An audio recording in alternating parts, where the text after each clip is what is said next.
You watched a tree fall when? Boom! Bam, bam. And the brush movement was going towards me and Rebecca. Well, that crack was, I mean, it could have been, I guess because we went through here, maybe we touched a tree or something, but it was a pretty nice crack. What would cause it?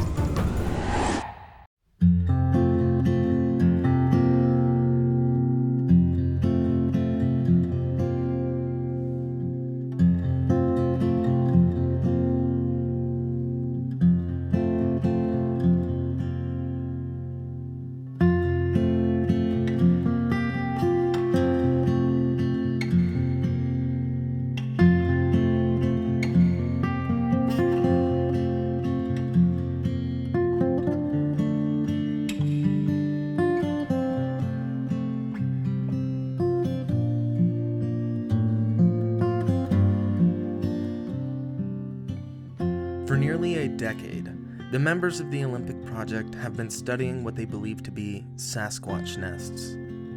From footprints to audio, their research efforts have resulted in various types of evidence being gathered, all the while trying different and new methods for data collection.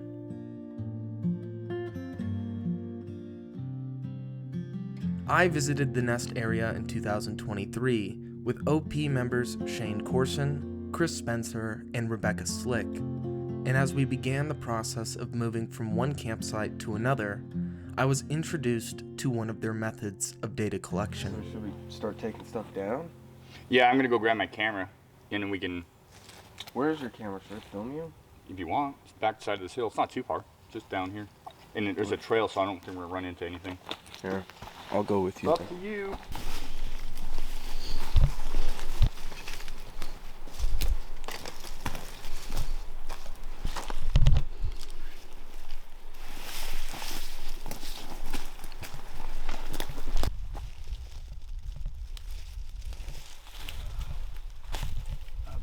Track right there.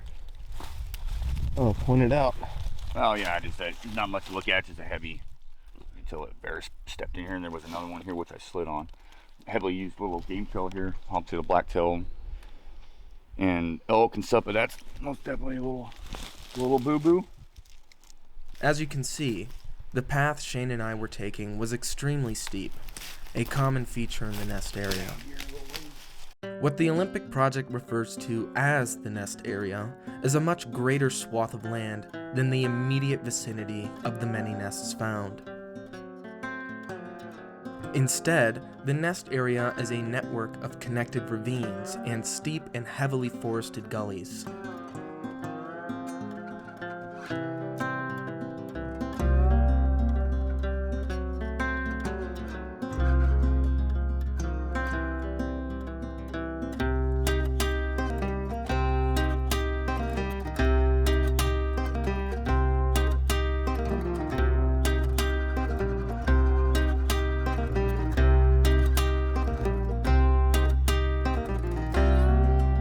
This combination of factors makes for limited visibility and dangerous terrain. Terrain like Shane and I were walking through now.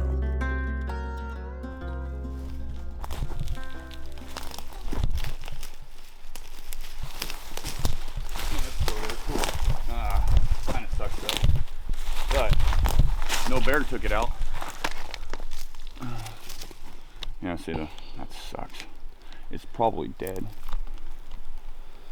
How many photos? Does that say 70? I can't see that. 13 or 73. So it was still recording. Let me see real quick. So I don't like to strap him in. Just that strap just it stands out. Looks so obvious. So I just like to find a stump. But moving forward, I'm gonna be doing less of this kind of camera work. And if you listen, that's that seasonal salmon creek. That's where I want to put cameras, is down there. But in the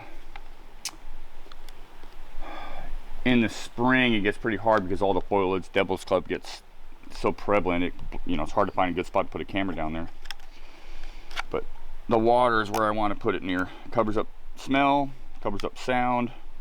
The water is a distraction, so by placing the camera down there, if you look at a lot of the surprise sightings on both the human side and the Sasquatch side, in like Roger and Patterson's film, it's along a creek bed. So it just makes sense to me that if you want to possibly capture Sasquatch on a camera, your best chance is going to be near a riverbed or creek bed bottom where the water's flowing. Yeah, 74 photos. I guarantee I got a lot of foliage blowing in the wind. Let's see what else I have on here when I check it. I'm just pulling this camera. When the Olympic project started in 2008, it began as a camera trap project, using trail cameras hidden away to capture evidence of Sasquatch. However, as the focus of the group has shifted away from that method, they still use trail cameras with that same hope, but in a more limited capacity. But trail cameras also serve another purpose, as we'll see when we arrive in the next camp at a location called NA3. It's my favorite place to camp when we come up here. It gives them the advantage to approaching us. It puts us in a more of a disadvantage. So that's what they like, and hopefully they get close. Right. If they're around. They might not even be here. They might have heard us come in yesterday and said, "You," and left. So why is this called Nest Site 3? Because when I came in here 3 years ago, we obviously, where the original nests were found, we placed a long-term unit there, and I call it Nest Area 1. And then there was a area we tried recording.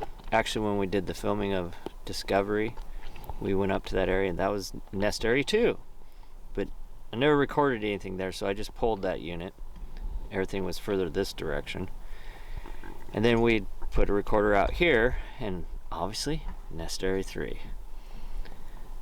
And then it just kind of exploded into a number of Nest Area 1B, Nest Area 1A, to the point that Todd Hale hates me now. Because it's confusing on your Onyx map with all these labels. And I don't even record in most of the areas that I have these labels now.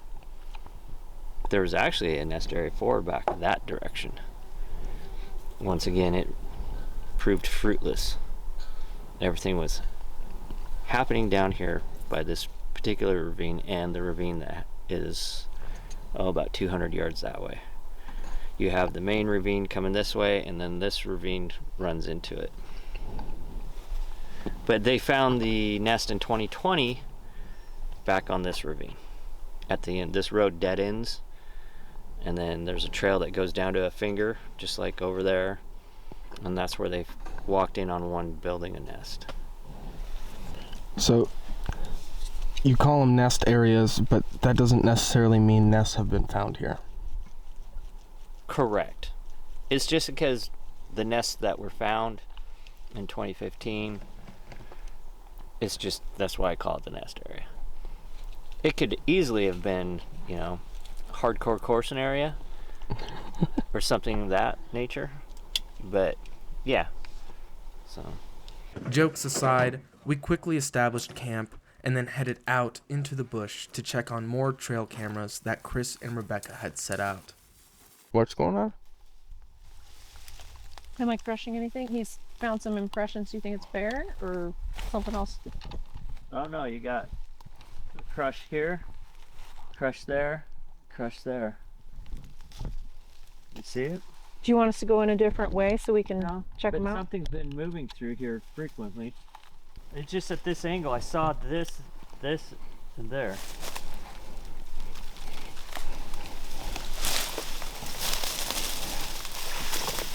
I just ruined it. That's just, I mean, it's probably nothing.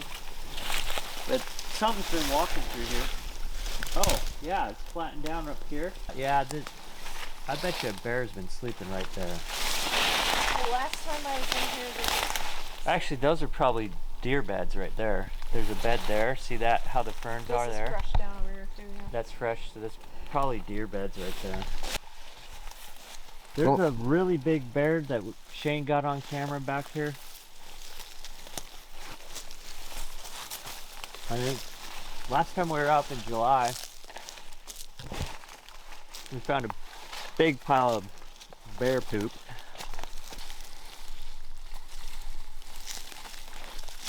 I'm looking for breaks, honestly. I don't...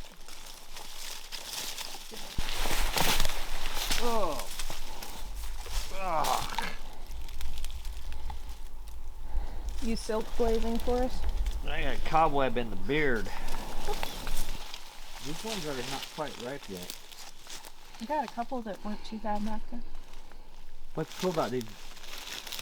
We've had them up into November. They're ripe. Those huckleberries? So this is a red huckleberry. Yeah. It's done. They usually come into season sooner. And they're usually at lower elevations. This is about the elevation you'd normally find a lot of these. This is evergreen huckleberry. Here's a little dehydrated one on there that's still red. Those were really full this year. It's been actually a pretty good berry year. But it's neat seeing these next to each other because they have the same branching style in a way, but they're different. Like these will lose their leaves and this will stay evergreen. And those ones are red and these ones are dark blue.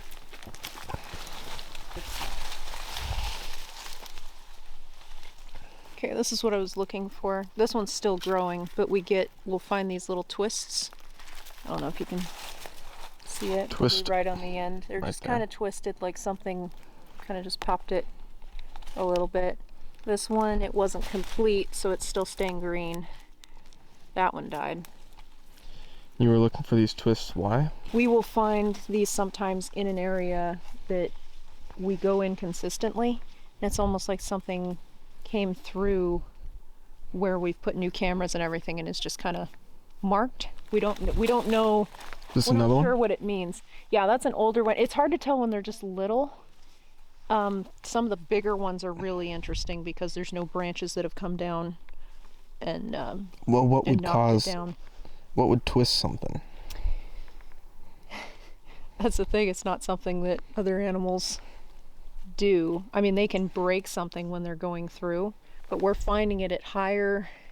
So we'll find this stuff even up higher and it's bigger like this. I don't want to break it, but it looks like it's just been twisted and popped and twisted down. So one of the things too with all the rain that we're not getting, you're going to have plants are going to naturally, like right here, this isn't broken, but it's dying back because we're not getting any rain. Yeah. So plants will just naturally sacrifice some of the leaves on their branch to conserve water. So that's why it's a little difficult finding right away what's a break and what's just dead. Like this is kind of broken and dead, but we also have a limb that came down too. So that could have sheared all this off. I'm actually thinking this is from this branch. This is older anyway, but so you'll see you've got multiples over here, but there's a dead branch came down. So this is officially Nest Area 3 where I recorded for the 2-year project. I had my recorder in this stump, and actually technically it was Todd Hale's recorder. It was in the stump and I had moss over it. It was here for pretty much 2 years. We'd come in and service it, obviously. Most of the activity happened over in Nest Area 1. That's where the majority of stuff happened. But that way, 500 yards maybe, is where the new nest was found that Todd and Shane walked in on. So that's why this recorder was here. But this is where I had game camera, and I forgot that I put a game camera out here last time on this stump right here.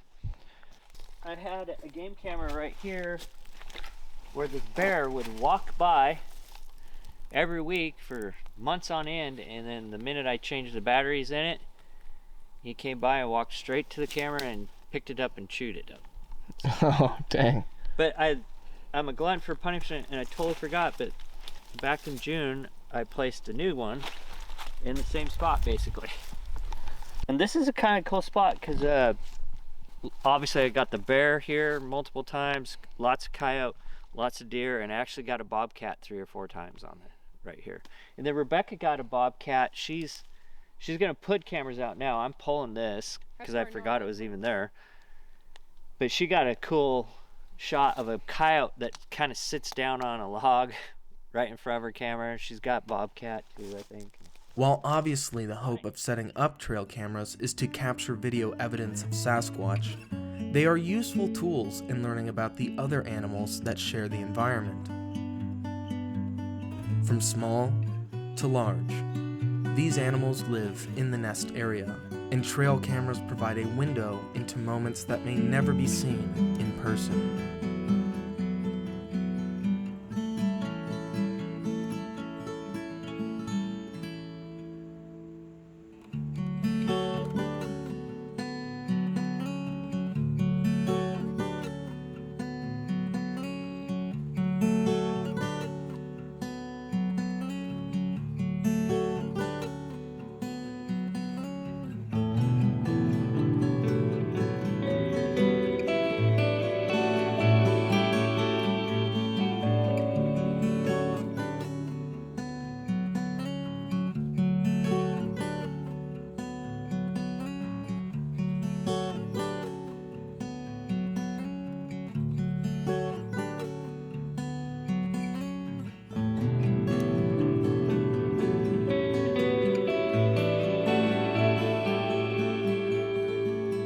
However, the usage of a trail camera does not come without risk.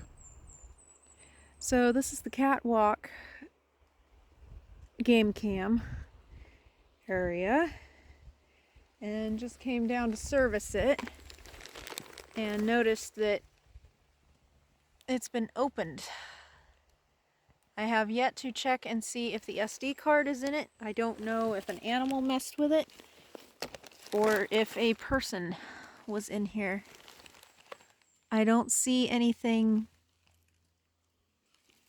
very evident on it. There are cobwebs here, so it's not super recent. Okay, SD card's still in there.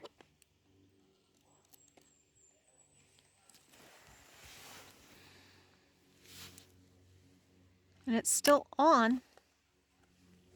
I'm curious if anything touched it.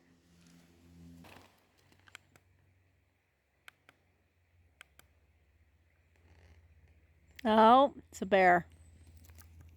Stinking little bear played with it.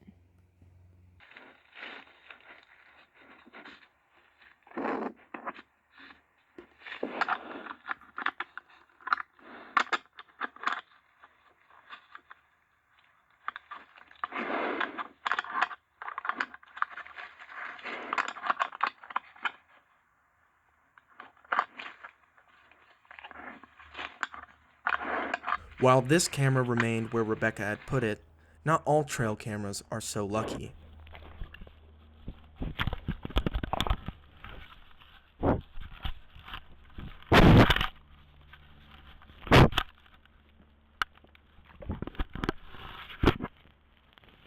I originally had a Cam Park camera back here for close to 2 years. Yeah. And then I was so excited to put my stealth cam in that he got me for my birthday. And the first time I deployed it, so excited, came back to change the batteries and a bear had chomped it. That's the video I showed you. So I'm gonna put it back because it's been dry, and that way rain won't get in the holes.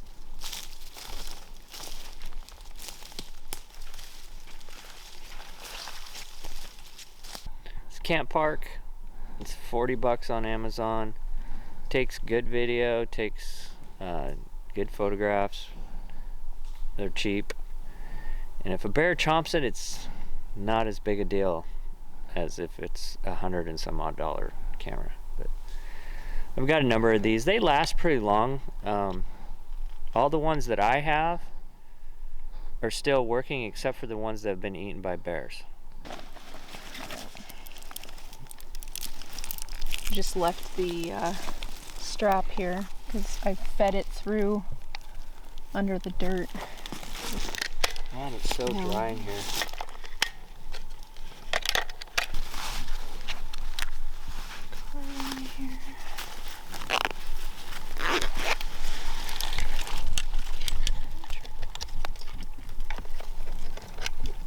I like formatting the card on here. But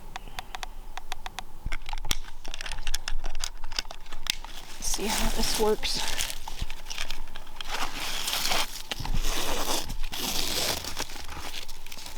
I hate pulling up this moss, but I have to try to just kind of break it up a little bit. As long as it's not just standing out. This particular grove where Chris and Rebecca have placed their trail cameras was the scene of a startling encounter. In March of 2022, something happened that may have brought them closer to their target subject than ever before. For the last year and a half, Shane, Rebecca, and I have gone into the nest area repetitively the same way. And we go and service the audio units in the same order every time. And we're just really doing the same thing every time, about once a month. We've suspected we've been noticed before. We have recorded some other vocals and heard vocals while we were there before. Not a lot. And most times we go in, we don't hear anything and nothing happens. And that's pretty much most of the time we go in. And this is actually a good example of a time that something odd happened, but we didn't hear anything that I'm about to play for you. And this is why I always stress to people, if you're going to go out in the field, especially investigating this subject, bring a recorder and turn it on. Turn it on before you get out of your vehicle.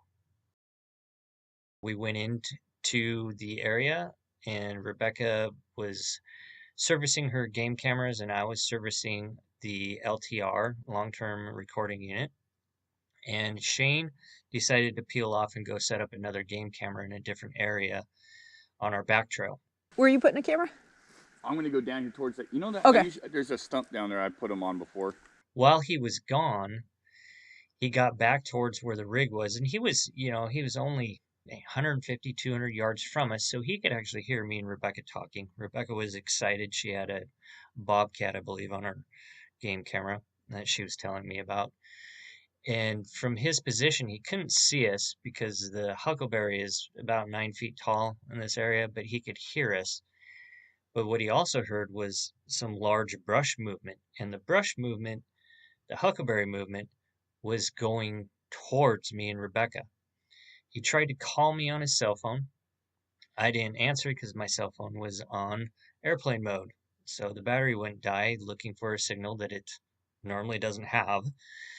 When I didn't pick up, he got worried, and was because something large was moving through the brush towards us, and he started going back towards the trail to let us know, hey, something's moving towards you.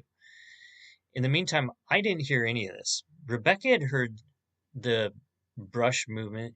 I didn't hear any of it. I was in my own little world messing with the recorder, and she assumed she was hearing Shane. Anyways, we met Shane halfway on the trail on the way out, and he was all kind of worried. You? No, that big one? Yeah. That wasn't you. No, that sounded like it came from right down here. That's where I heard it from, but I thought it was you putting up. I was up here by the truck. I just drew my weapon because I'm like, oh crap, they're coming through, and there's something paralleling, going right through here somewhere. Could be a bear, but I was like, oh crap, it sounded I'm big. an old man. I was oblivious. No, I heard the crack. I just thought it was you pushing something out of your way. I was trying to hurry you up. I didn't hear it. No, because I was going to put my camera in that usual stump, but all the moss fell off. I said, screw it. So then I came over here to look. I'm like, screw that. So I went up to the truck and I was going to put it down there, and I heard something moving down here. I'm like, That's about 5 minutes ago. yeah, So maybe 6 now. I'll check my audio. But they're so, if that wasn't you guys, I heard you guys moving down here, boys, Yeah. but there was something bigger moving back here. And I assumed it was you. This is where those whoops came from. Well, that crack was, I mean, it could have been, I guess because we went through here, maybe we touched a tree or something, but it was a good sized crack. I couldn't tell if it was something hitting the tree or just a... Pretty much all our suspect audio for January came from here. So we went back and we kind of stuck around and looked around. We didn't see anything. We didn't hear anything else, and went about our day. Went over to Nest Area 1 and took care of those recorders and the game cameras we had over there, and came home. Well, when I got home, I started reviewing, and sure enough, the minute we get out of the rig, there's actually a whoop that we didn't hear because me and Shane were talking. And several minutes later, as we're going into the area, this particular clip happens, there's 3 vocals. There's a vocal right here. There's a perfect slide whistle whoop right here. And there's another whoop right here, but that's me moving. We didn't hear any of this, but my recorder picked it up. And that's why you carry a recorder. Moving through the brush, talking, you're going to miss stuff. So I'm going to go ahead and play this clip.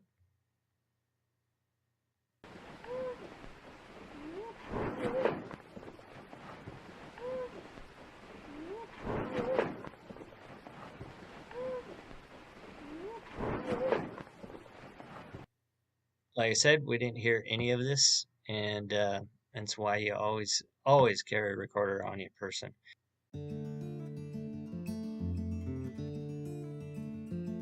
This event serves as an example of the fallibility of human senses. While only 2 people heard the crashing through the brush, not one of them heard the whoops that Chris's recorder captured that day, proving that the quest to discover the Sasquatch's existence has to be a multifaceted approach, one that involves boots on the ground, trail cameras, and audio recorders. In the 2 years since Shane and Todd Hale walked into a nest being made in NA3, Chris has recorded multiple suspect sounds in the area, like this set of sounds from January of 2022.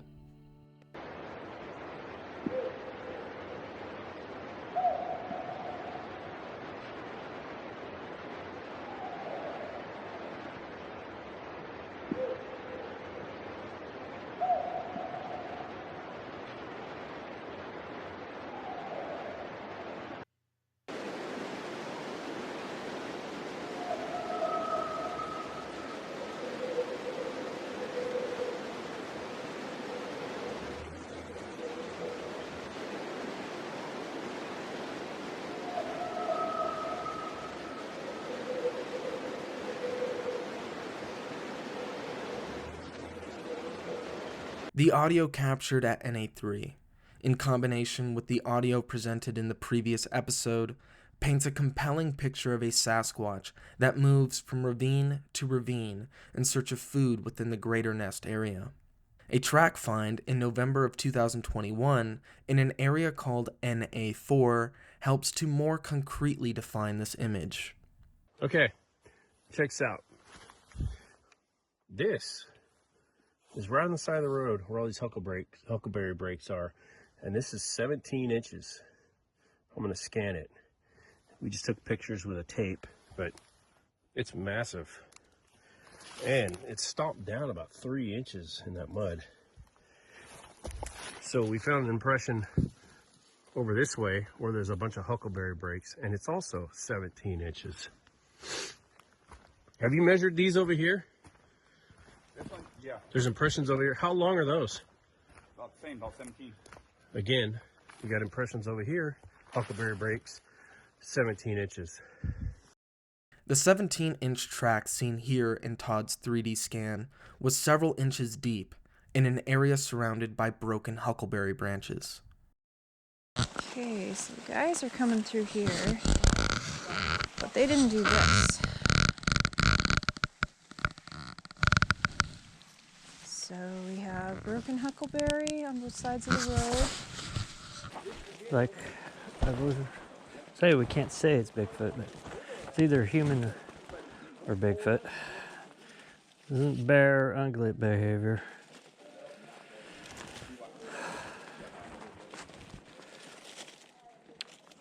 It's just broke off and dropped.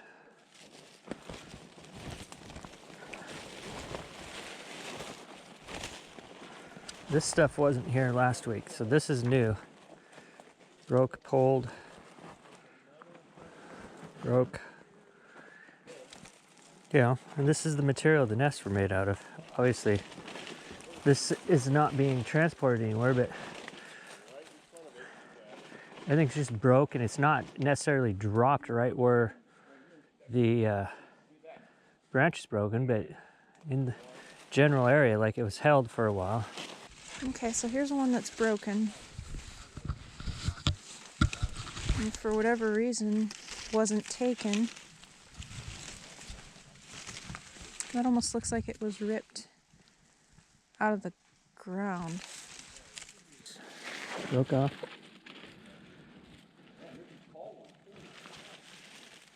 Yeah, you got ones down low and ones up tall.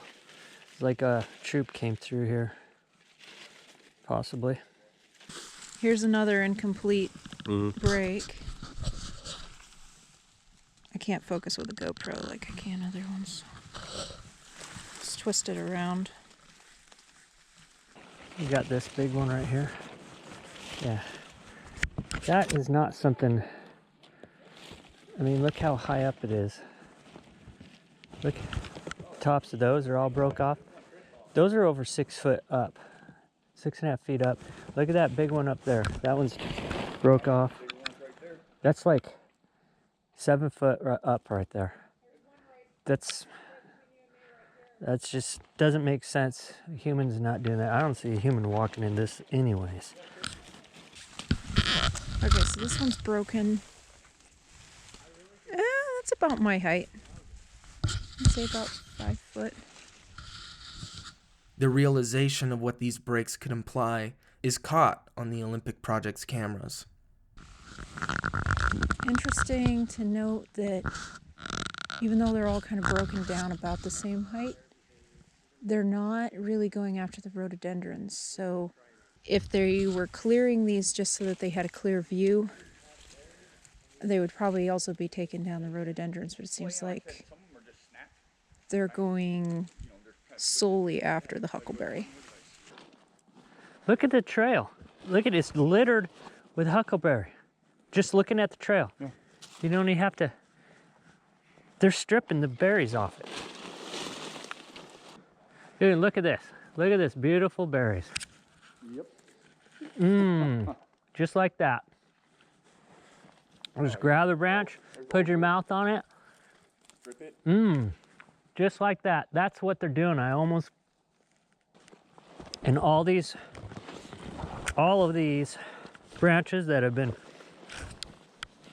broke off and laying on the ground, not one of them has a berry on them. Every single one of them is lacking berries. I'm strongly leaning to that this is evidence of them grazing on the berries. See, look how loaded this plant is. It's November and these things are good almost through December, I know that much. And see, that's what all these are like back here. And the ones that are broke off have none. These berries are actually really delicious right now. Not as big as they usually are. We had a dry summer, but yeah. November, huckleberries are in season. The presence of berries demonstrates that there is a viable food source for a large animal in the nest area. Other great apes, like gorillas, have been observed to eat berries and other nutrient-rich resources, leaving behind stripped leaves, much like the Olympic Project was finding. In a location like the nest area, where human presence is minimal, spots like this might never be noticed by anyone. In addition to the evergreen huckleberries, there are also red huckleberries, blackberries, and salal berries. All these berries are ripe in different seasons throughout the year, providing a plentiful food source for many animals. Yeah, this is actually edible, by the way. So this is something, well, no, I'm not gonna. What I'm saying is that this is something that they could eat. I'm gonna throw this down in the ravine. Witch's butter. Pretty cheap. We're following huckleberry breaks from up in here. There's a bunch up here. There's a path right here. It's really steep down into this ravine. There's a creek down there, obviously. I like this little trail.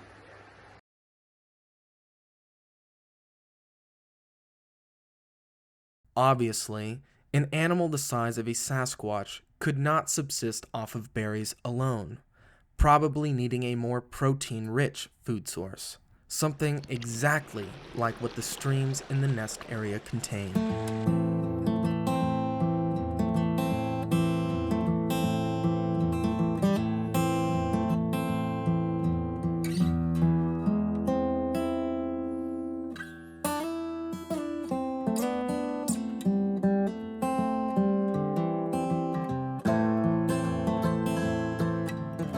the assumption that Sasquatch eats meat is not necessarily the most obvious one. After all, the other great apes, like gorillas, subsist off a diet of fruit and leaves, and they get enough protein from their diet to live that way. But the secret to the gorilla muscular physique on a vegetarian diet lies in the way their bodies digest the leaves they eat. Gorillas have extra long intestines that ferment the leaves, creating bacteria which is then broken down by their bodies. This bacteria generates more than enough protein for even the large silverbacks to live off of, a process which human beings are physically incapable of.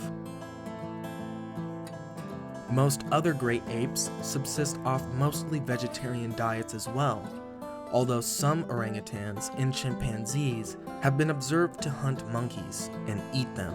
However, it doesn't seem to be a large part of their diet.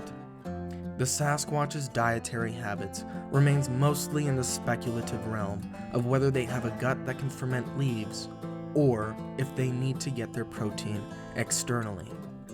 Throughout the past few decades, there have been reports of Sasquatches eating squirrels, clams, fish, as well as berries, leaves, and other plants, suggesting an omnivorous diet similar to a bear. There is even some evidence to suggest that Sasquatch goes for larger animals like deer, from several eyewitness testimonies claiming to have seen Sasquatch in action. Typically, Sasquatch is thought to be an ambush predator, meaning that they strike at close range and kill their prey, usually breaking its neck or back. Most kills associated with Sasquatch are absent of bite marks, claw marks, bullet holes, arrow wounds, or anything that would suggest a different type of predation. Most of the time, these kills are torn open, with many of the internal organs missing. When the pieces are put together, it portrays a compelling image of a large omnivorous animal in the Pacific Northwest. And like many animals in the PNW, the idea of a Sasquatch traveling over ridges to get to different salmon-bearing streams is not at all far-fetched. This trail camera, set high up on a ridge, managed to capture an otter making the trek to climb over the ridge and down the other side. This rarely observed behavior is a prime example of how learning about the surrounding wildlife can provide clues to the behavior of Sasquatch. She's hiding now. I forgot. You know, it's amazing how many rocks end up in the truck that I never knew were there. It's like they're magic rocks.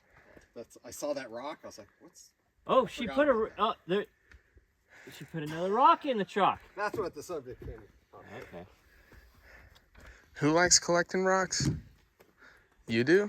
The lovely Rebecca is a rock collector. She's a rock. Yeah, I'll be in my truck, and then where'd Rebecca? Oh, I don't know. Here she comes with a rock.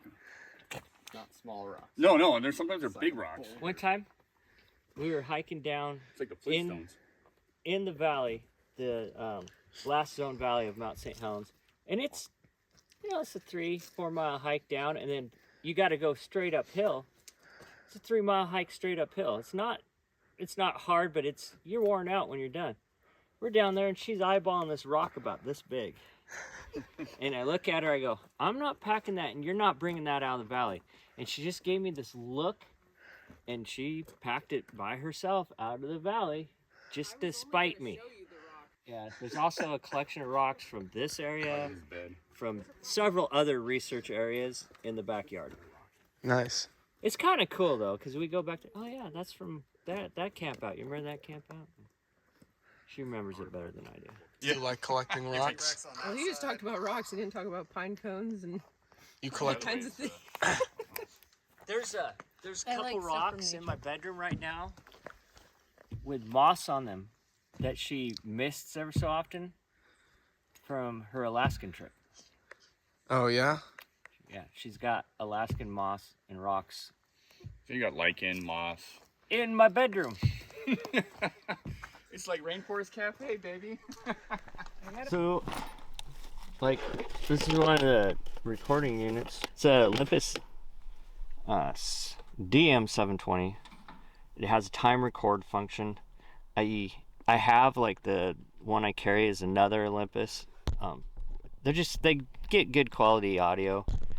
And I'm pretty sure, I know there's other recorders out there that have time record functions, but this is kind of the most affordable and quality audio. And it's just, once you start using one, you just kind of get stuck, because you know it. It took me forever to learn all the functions, and believe me, there was a lot of cursing when I'd go on the field and the dang thing didn't turn on because I didn't know how to set it. Make sure the time and date is right. Definitely not 7 in the morning.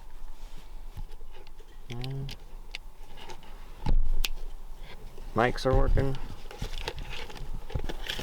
Alright, good to go.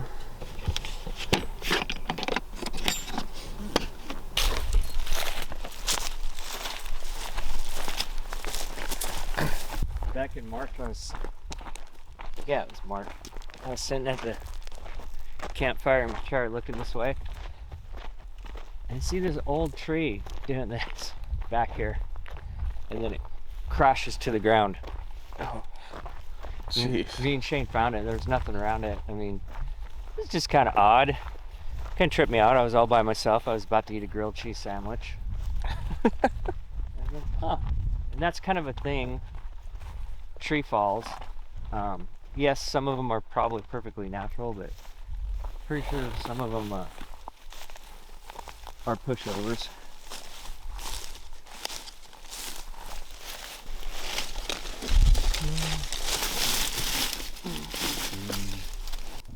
Yeah, I'm not really trying to hide it. If I was putting it out here for a long period of time, I would find a stump that I could hollow out, and I'd stick the unit actually in the stump and then have the mics clipped out and cover it with moss and stuff. I'm not really caring right now. If I was setting a long-term out here, I would note which mic is which you can do by looking at the recorder. Actually, I'll just do it right now. So, Okay. And it turned off. Good thing I checked. You can cut this part out. It's 1:13 now.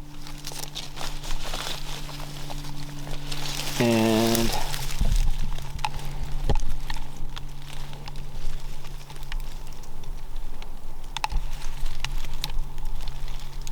so that's the left mic. Left mic is pointing west. Right mic is going north. So when I review inspectogram, I know my left mic's pointed southwest, my right mic's pointed kind of northwest. So Cool. if something's obviously hitting harder here, we know they're coming from that direction. If something's hitting harder over there, we know it's coming from that direction. With the audio recorder placed, Chris, Rebecca, and I headed out to go check on the time-lapse camera.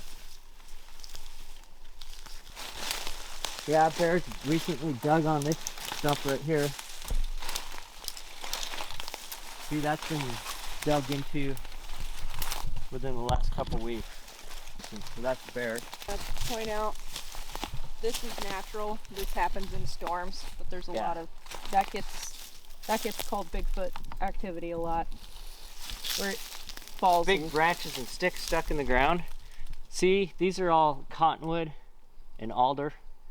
And as they get bigger, they rot out, and in a storm, branches break out off, and they fall to the ground, and they stick down into the ground up to feet.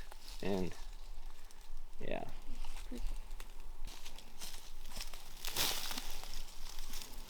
Yeah, wow. Nature's terrifying sometimes. I've never pitched a tent in an alder patch. Yeah. Why?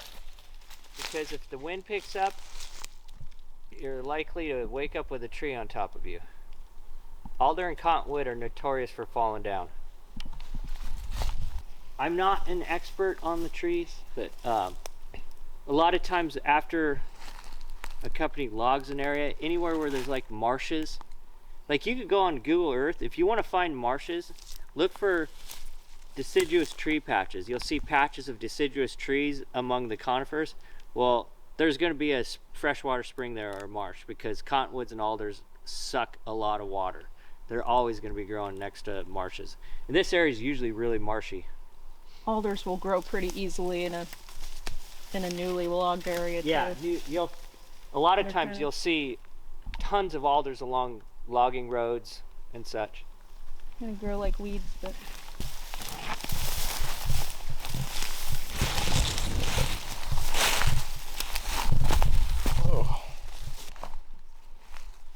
So, as you can see, there's not a lot of views around here.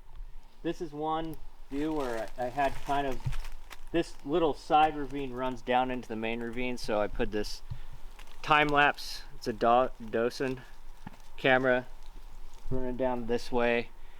I have it hooked up on that solar panel there. And I had it set to a picture every 3 seconds from sunrise to about 8 in the morning, and then from 8 p.m. to sunset. Actually, I had it set to 7 p.m. Most I've gotten out of it was 14 or 15 days, but I haven't checked it in a while. I'm actually going to pull it out of here. It does better in the summertime. Wintertime, it does really bad because you get snow. We had a lot of snow this year up here. I mean, everything blanketed, so the solar panel gets blanketed by snow, and then you don't have any more power. The purpose of using a time-lapse camera rather than a regular trail camera is that a time-lapse camera does not have to be triggered in order to record. Most trail cameras are motion activated, meaning that when something passes in front of the camera within a close enough range to be detected, it will record. Most of the time, things have to be relatively close to the camera in order to activate it, making it blind to the things that may be in the field of view, but out of the range of the motion detector. The time-lapse camera records for several seconds at a time, going every 3 seconds, capturing whatever comes through the field of view. The hope is that if a Sasquatch passes in front of it, it will be captured, even if it's far away. And I'm just actually very thankful to see it's here, has full power, and not been eaten by a bear. Usually if a camera survives its first couple months out here and you don't touch it, the bears aren't going to mess with it because your scent's gone anyways. The sense that they're going to pick up on our food sense, so if you're placing cameras, just make sure you don't eat before you place them, for one, and then make sure your hands are scent free when you do place them. looks pretty cool. What's going on here? Pileated woodpeckers. They're those ones that get about that big. Wait, how big? They're like that long on a tree when they're up there. That's huge. Yeah, they're a big bird. That's some of the knocks that people report are actually those, because it'll sound like a single knock or a couple knocks, and they're testing to find where the spots are in the tree with the larvae, and so they'll just be tapping around, and some of them can sound really, really loud. And then usually if you stick around long enough or you've recorded it long enough, you can end up hearing one of those either banging on the tree, or you'll hear their call. So they get blamed for a lot of stuff. Not everything, but if you dig into it, sometimes you can find out, oh, it's a woodpecker. The sounds of the forest can be deceiving, especially when one is not familiar with them. The pileated woodpecker, the largest woodpecker in North America, uses its beak to eat bugs hidden in trees. The resulting sounds made by its eating habits can sound very close to what people call a Sasquatch knock.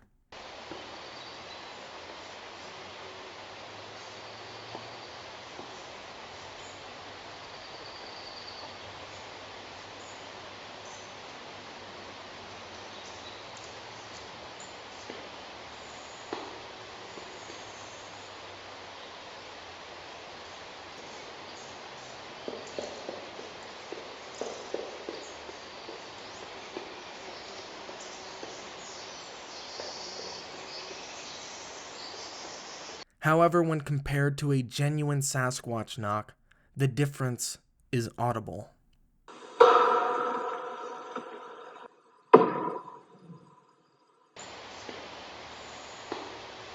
Additionally, owls can make vocalizations that sound incredibly similar to a Sasquatch, making the possibility of misidentification more likely. However, as Chris will demonstrate, there are differences, and by reviewing the audio, both by listening closely and looking at it visually, you can make out those differences.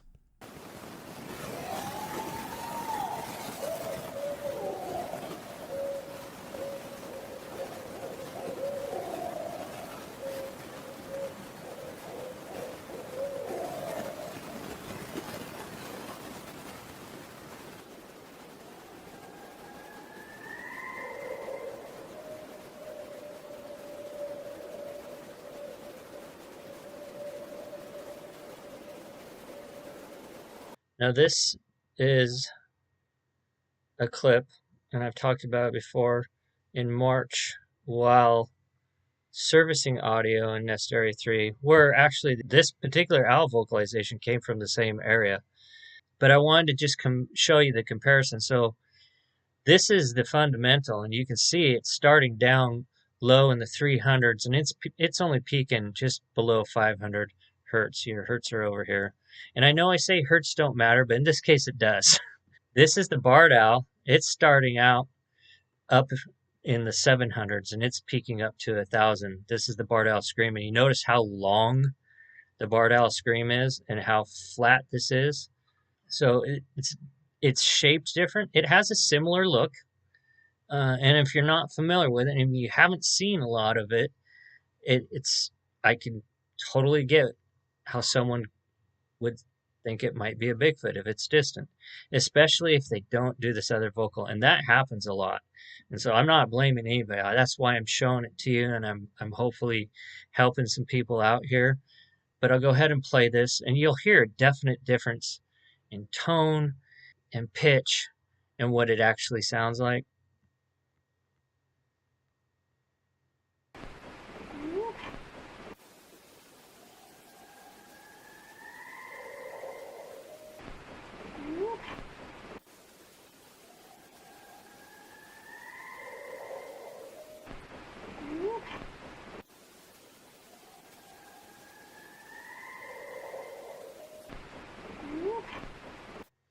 As a researcher, one should be able to discern the differences between the sounds of known animals and the sounds of the target subject, to better cultivate an evidence base and present the most convincing data possible for the existence of Sasquatch.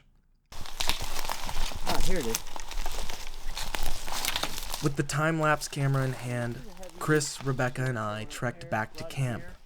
But Chris was eager to take us on a detour to show us the results of a tree fall he had witnessed. You watched a tree fall? When? Remember I told you I saw that tree doing this and then fell over? When'd you tell me that? Well, I just got here. Oh, see, I don't remember. Sorry. Yeah, it was back in March. This past March? Yeah. This guy right here. It fell down and you had two pieces here. And I just saw the top of one, but I just saw the top of it kind of shimmying and then boom, bam, bam. And this was all fresh when me and Shane came back because we wanted to find it. So where were you standing? You know where our camp is? Yeah. I was sitting, looking this direction, getting ready to eat a grilled cheese sandwich because it was about 1 in the afternoon. There was a little wind earlier, but at the time it was calm. And that was the same day that later on that evening when I was sitting in camp again, something got crashed in the huckleberry right behind me. I told you about that. There was just some unusualness going on, and this tree obviously was dead, and it might have just finally decided it was time to fall. But, you know, there's other times where when you have like 3 or 4 tree falls within the same hour and you get something large yelling and screaming, plus you get wood knocks, then the tree falls become a little more suspect. So I'm at the top, so that's probably 50 plus feet, a little over 50 feet. Close by, we found something even more interesting. That was pulled, broke down. That's newer. Well, I'm saying that's live. Yeah, this tree's still alive. This tree's still alive, and when we were walking under that, I noticed the needles were dead and falling off. There's sap dripping. Kind of interesting, honestly, because I'm not seeing where something fell on it. Another tree didn't fall on it. That's been pole broke down. That's actually Do you want me to stand notable. For height scale? It's got to be old enough that. It's been a while, but Let me stand under it. So I'm 5'5". You know, it's funny. This is about where, when in March, when me and Todd were in camp, we heard a huge crack. There was a huge branch break after Shane had left. It's brittle. And that's what I would expect. That's funny. It's brittle. What does that mean? This is brittle. It's not. There's sap. There's still sap, which means this part's alive. But this is brittle and dead where it was broken. So if it was broken alive, it's old enough that this has had time to dry and weather. So, Huh. I don't, so it would have been alive when it was broken because the needles are dying. Right. There. Well, the way that They've dropped there. you can tell, that's not rotted out. That's living wood that got broke. It's old. It's probably several months old. That's what I mean. I'm thinking about that huge branch break that me and Todd heard, and this would kind of fit the expectation. I mean, there's no. What would cause that? Something pole broke that down. That's not because it got old and just fell over and broke. That's living wood that got broken, and I'm not seeing a tree fall right here. Right. I can't say it's Bigfoot, but that's very, very suspicious.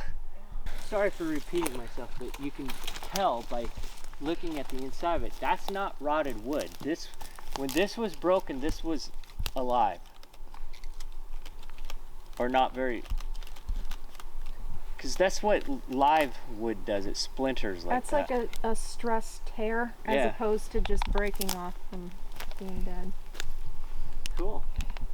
Actually, that's more impressive to me than that tree over there that I watched fall. Well, because that one back there is already dead.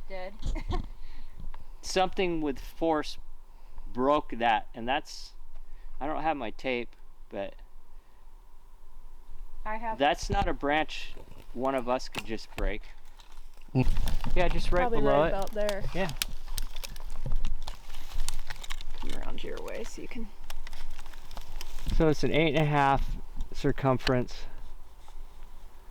Just put the tape straight across and we'll get just a guesstimate on the diameter. So 3 inches.